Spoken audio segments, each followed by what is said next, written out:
What makes a tiny wheat grain so powerful that it becomes the foundation of bread, cakes, pastries, and countless baked creations? Welcome to Baking Art Theory. Today, we're uncovering the secrets hidden inside a wheat grain. If you love learning the why behind baking, don't forget to subscribe.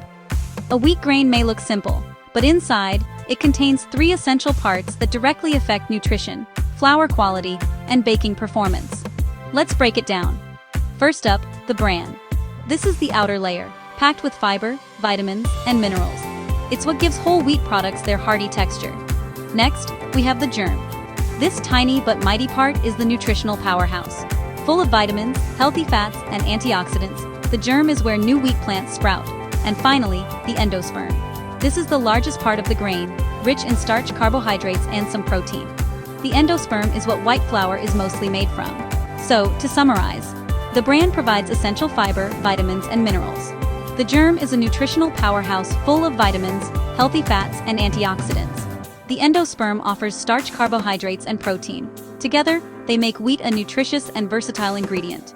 Curious to learn more about the art and science of baking? Follow us on Baking Art Theory. Happy baking!